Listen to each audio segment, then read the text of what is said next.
한국에 대한 방위 안보가 좀 축소되거나 혹은 약화될 수 있기 때문에 그런 부분을 어떻게 보충할 것이냐라는 거에 대한 얘기를 했을 때 이분이 내놓은 대답이 한국도 핵무장해라 뭐 이런 거였어요. 트럼프가 그 선거 유세 과정에서 뭐 김정은한테 뭐 야구를 보러 가자 이번에 대통령 하면 끝이에요. 업적이 중요합니다. 그래서 뭔가 업적을 세워야 되기 때문에 바이든 정부와 나는 다르다 이런 거를 어떤 보여주기 위해서라도 분명히 북한과 접촉을 시도를 할 가능성이 있습니다. 문제는 북한인데요. 트럼프 대통령 당선 이후 앞으로의 한미 관계는 어떻게 될까요?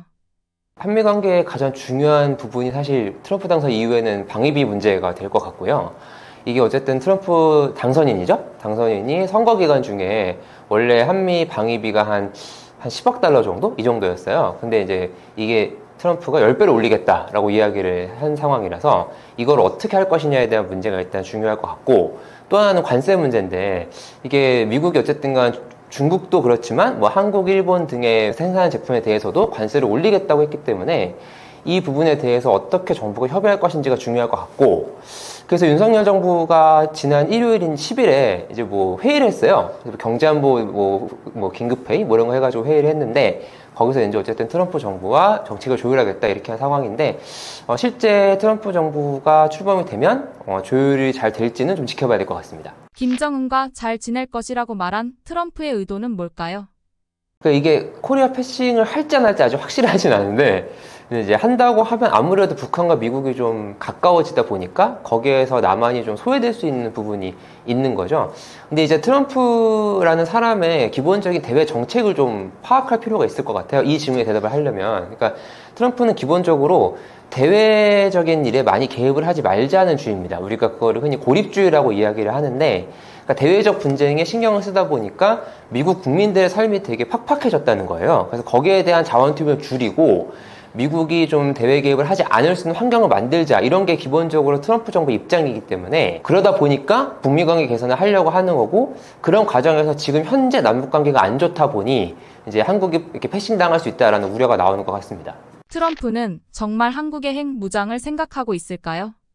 이게 이제 엘브리지 콜비 전 미국 국방부 부차관보 이분이 올해 5월에 한국 언론들이랑 되게 연쇄적으로 인터뷰를 하셨어요. 거기서 했던 내용인데 뭐였냐면, 주한미군이 더 이상 한국만 지킬 수 없다. 그러니까 주한미군이 한국뿐만 아니라 중국도 견제를 해야 된다. 근데 그렇게 되다 보면 한국에 대한 방위 안보가 좀 축소되거나 혹은 약화될 수 있기 때문에 그런 부분을 어떻게 보충할 것이냐라는 거에 대한 얘기를 했을 때 이분이 내놓은 대답이 한국도 핵무장해라 뭐 이런 거였어요.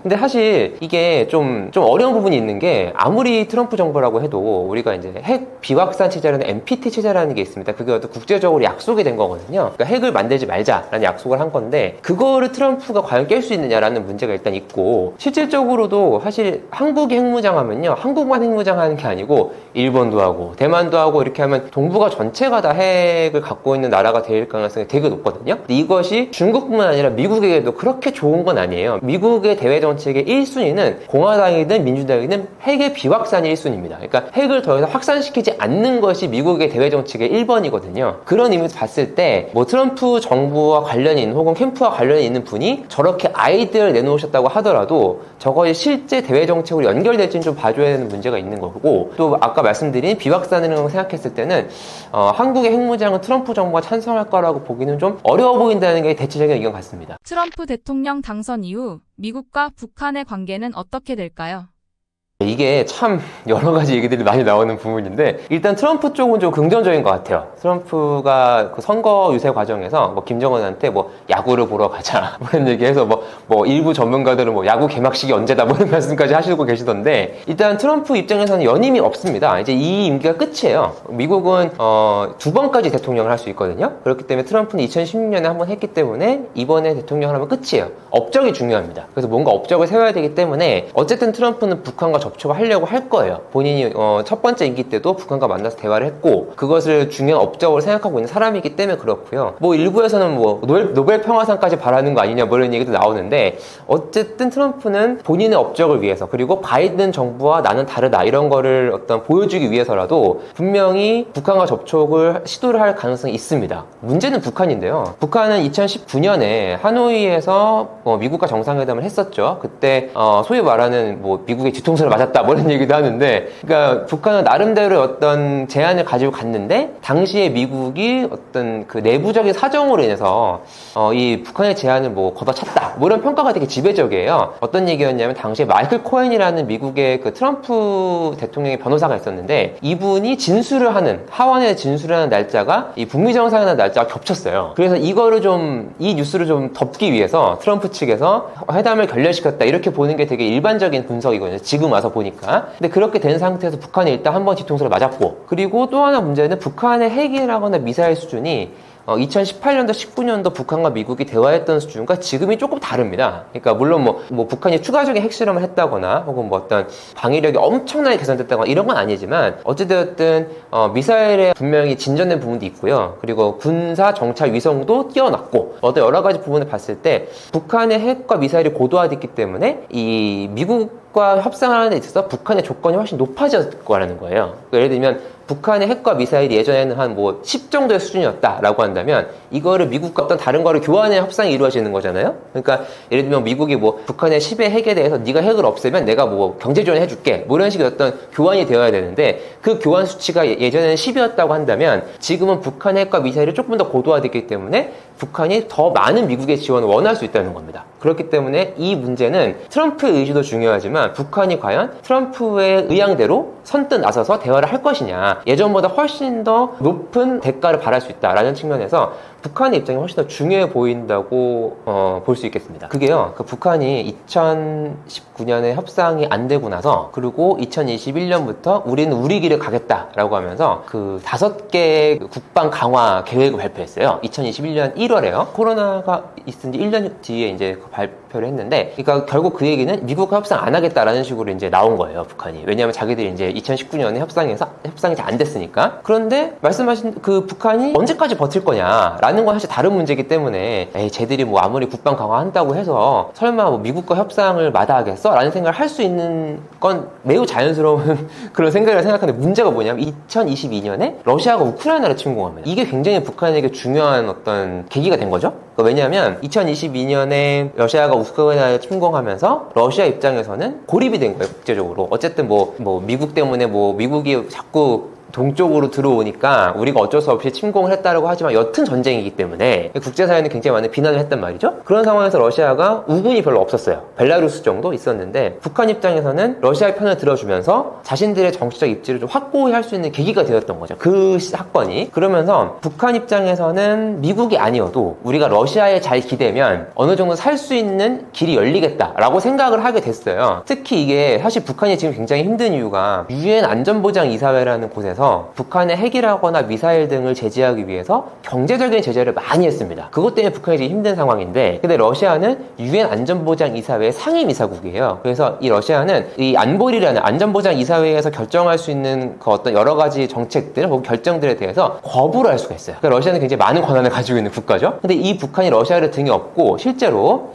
올해 특정한 성과를 내기도 했습니다. 그게 뭐냐면, 이 유엔 안보리에서는 북한에 대한 제재가 잘 이행되는지를 감시하기 위한 위원회가 있어요. 그리고 그 위원회에서 그 전문가 패널이라는 걸 두어가지고, 그 전문가 패널에서 북한에 대한 대북 제재가 얼마나 이행되고 있는지를 이렇게 점검하는 그런 보고서를 매년 냅니다. 근데 러시아가 이 패널의 임기 연장을 반대해가지고 거부해서 이 패널이 없어졌어요. 없어지면서 대북 제재를 누가 감시할 거냐 라는 거에 대한 약간 공백이 생긴 거예요. 그러니까 북한은 이런 식으로 러시아를 활용해서 본인들이 하려고 하는 대북 제재의 어떤 그런 축소 혹은 폐지 이런 것들을 러시아를 통해서 일정 부분 달성하고 있어요. 그래서 사실 북한이 지금 당장 미국과 협상을 바로 나서겠다라고 얘기할 정도로 그렇게 불안정하거나 반드시 필요한 상황은 아닙니다. 그러나 만약에 미국이 북한에게 야 우리 서로 대사관 교환하자, 그러니까 수교 전 단계, 그러니까 미국 대사관을 평양에 놓고 북한 대사관을 워싱턴에 놓자 라는 식으로까지 그렇게까지 진전을 시킨다면, 그러니까 혹은 안보리의 제재가 몇 개가 있는데 우리가 몇 개 예외를 해줄게 라는 식의 어떤 그런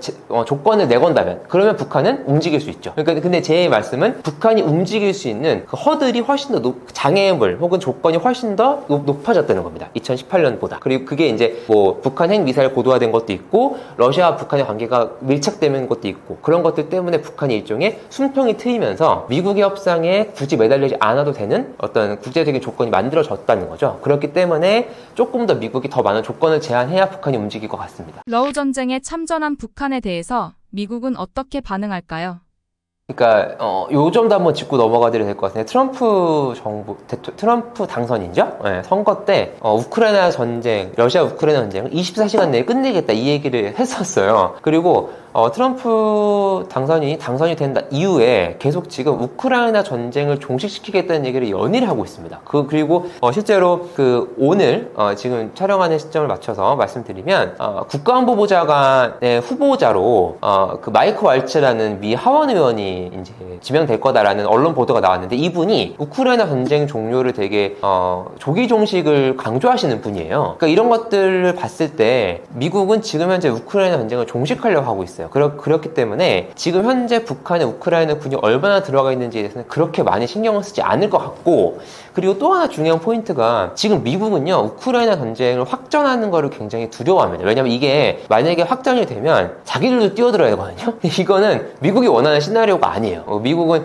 트럼프뿐만 아니라 바이든 정부도 그렇게 어떤 대외적으로 확전이 되는 걸 그렇게 원하는 분위기는 아닙니다. 그래서 실제로 10월 중순에 한국 정부가 우크라이나에 참전하기 위해서 북한군 1만 명이 러시아로 들어갔다라고 이야기를 했을 때도 미국 국방부는 상당 기간 제가 알기로는 거의 일주일 정도를 계속 확인해 줄 수 없다라는 입장을 밝혔어요. 계속 부인하고 약간 좀 확실하게 인정을 안 하는 분이 계속 그런 분위기를 가져왔었거든요. 그래서 이게 바이든 정부도 그렇고 트럼프 정부도 더더욱 그럴 것이고 아무래도 소극적인 입장을 보이고 있기 때문에 미국이 북한군의 전투에 대해서 전투 참여에 대해서 조금 신중하게 생각하지 않을까 싶고, 그리고 재밌는 거는, 이거는 제가 그렇게 생각하는 걸 수도 있는데, 트럼프 당선이 확정되고 나서 한국 정부도 약간 좀 조심하는 것 같아요. 그러니까 어제 오늘 국방부 대변인도 그렇고 오늘 외교부의 관계자도 그렇고 북한군이 실제로 이제 전투에 참여 러시아의 쿠르스크 지역에 전투에 참여하고 있다 이런 어떤 보도들이 계속 나오고 있는데 그거에 대해서 국방부가 사실 확인은 지금 하기도 이른 것 같다. 어떤 그런 입장을 계속 보이고 있어요. 그래서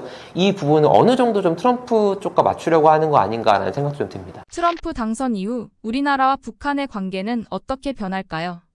정부는 어쨌든 미국과 북한이 가까워지는 거에 대해서 우리의 어떤 관여 없이, 그러니까 우리의 어떤 소위 아주 쉽게 얘기하자면 허락 이런 거 없이 가까워지는 거 별로 좋아하지 않아요. 그건 당연히 그럴 수밖에 없겠죠. 그런 데다가 또 하나 중요한 포인트는 아까 말씀드린 부분인데, 미국은 비확산을 막는 게 가장 우선순위인 국가입니다. 비핵화도 물론 중요하지만 비핵화가 안 된다면 우리는 비확산이라도 하고 싶어라는 게 미국의 입장이에요. 실제로 그래서 그 선거 기간 중에 미국의 주요 두 개 정당이 공화당과 민주당인데 이 두 개의 정당의 정강 정책에서 북한의 비핵화가 빠졌습니다. 그러니까 이거에 대해서 여러 해석이 되게 분분한데 내용을 그냥 줄인 거다 혹은 북한의 비핵화 우선순위가 아니기 때문에 빠진 거다, 비핵화라는 목표 자체에 변함이 없다 이렇게 얘기를 하긴 하지만, 사실 어쨌든 그동안 계속 들어갔던 북한의 비핵화가 빠졌다는 거는 어떻게 보면 미국 입장에서는 비확산을 생각하고 있는 거 아닌가 라는 의심이 들게 하는 부분인 거거든요. 그래서 우리 정부는 그런 부분도 굉장히 중요하게 생각하고 있는 것 같아요. 그래서 비확산이 아니고 비확산이 최종 목표 라는 거에 대해서 계속 강조하고 있는 것으로 보입니다. 그런 측면도 저는 있다고 봅니다. 왜냐하면 사실 이게 북미 정상회담이 2018년도에 있었던 게 역사상 처음이었어요. 더군다나 정상이 만나는 건 정말 이례적인 일이었고, 심지어 전 세계가 주목을 했고, 싱가포르가 또 그 행사를 유치하면서 싱가포르가 굉장히 많은 경제적 효과를 거두기도 했을 정도로 굉장히 많은 주목을 받았던 행사입니다. 그렇기 때문에 트럼프 입장에서 사실 정치적으로 이용하는 측면도 없다고 볼 수는 없겠죠. 근데 여튼 그런 부분이 있긴 하지만, 그럼에도 불구하고 이것이 트럼프뿐만 아니라 동북아 전체적인 어떤 정세 안정 이런 것도 가져올 수 있는 부분이 분명히 있기 때문에, 그런 측면에서는 트럼프가 일종의 정당성을 갖고 있는 측면도 있다고 보고요. 물론 그런 과정에서 많은 어떤 중간중간에 삐걱거리기도 했고, 그리고 실제로 트럼프가 그렇게 북한에 합의해 준 게 맞냐는 비판도 있고, 그 비판도 저는 굉장히 굉장히 합리적이라고 생각하지만 이것이 동력은 뭐 트럼프의 정치적인 어떤 그런 목적이었을지라도 결과적으로 보자면 한 번 더 정세 전체 차원에서 보자면 조금 안정을 더 가져올 수 있는 측면이 있었다는 부분은 또 부인할 수 없는 부분인 것 같습니다. 지금 현재의 남북 간의 관계가 어쨌든 말씀하신 대로 어떤 남한이 굉장히 여러 가지로 유리한 측면이 있잖아요. 근데 북한은 핵을 가지고 있다는 부분이 있단 말이죠. 비대칭 전력이 있단 말이죠. 그런 경우에는 어쨌든 이 핵을 갖고 있는 거는 미국 입장에서는 핵을 갖고 있는 국가가 많은 게 싫은 거예요. 네. 왜냐하면 자기들만 핵을 갖고 있어야 본인들의 입지가 탄탄해지는데 핵을 갖고 있는 국가가 자꾸 늘어나면 그러면 본인들의 전체적인 세계 경영을 하는 데 있어서 헤게모니를 잡기 굉장히 어려워지거든요. 그래서 기본적으로 핵을 좀 없애고 싶어 하는 부분이 있습니다. 사실 저는 그런 측면에서 트럼프가 접근을 하고 있다고 보고, 그런데 거기다가 트럼프는 이거 나의 업적이야, 내가 잘한 거야 라는 거를 좀 더 드러내고 싶어 하시는 분이라는 특성도 있다는 거죠. 저는 그 인터넷 언론 인프레시안에서 국제부 기자로 일하고 있는 이재호라고 합니다. 만나서 반갑습니다.